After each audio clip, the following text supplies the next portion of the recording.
Hey everyone, Amber here. And this month our theme at Cambio is what is yoga?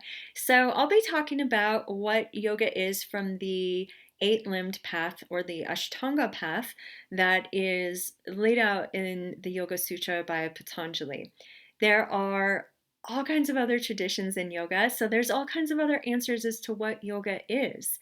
In the Bhagavad Gita, which is more of a bhakti or devotional path, one of the definitions that Krishna gives is that yoga is right action.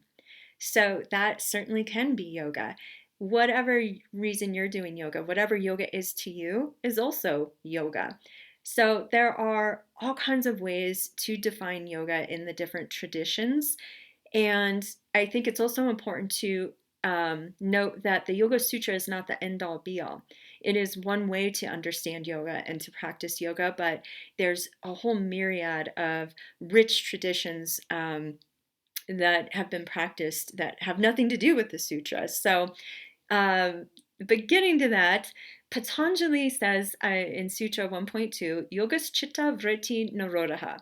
And this means yoga is the cessation of the mental fluctuations or the cessation of the mental thought waves. And so there are practices that help support that, and that's the eight limbs.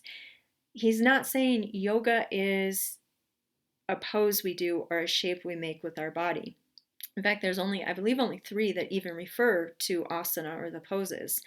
Um, but instead, yoga is itself this state of nirodha, this state of cessation, that's what nirodha means, of the thought waves. And when we're able to still those thought waves through our yoga practices, and we reach this state of yoga, we no longer identify with the thought waves. We're no longer confused thinking we are our thoughts, we are our feelings, and we instead recognize our true and abiding nature. It is called Purusha in the Yoga Sutra.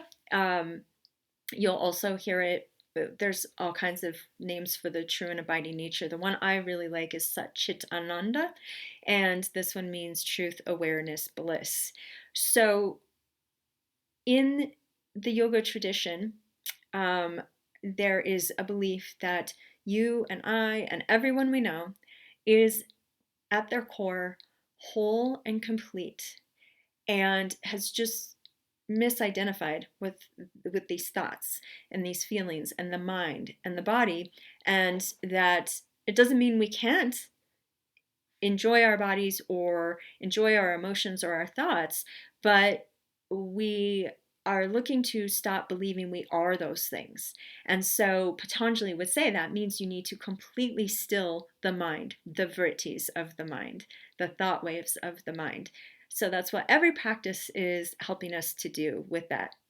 You can take it or leave it. You get to do yoga for whatever reason you are doing it for. And I hope that it continues to serve you throughout this year of 2020. Happy New Year and namaste.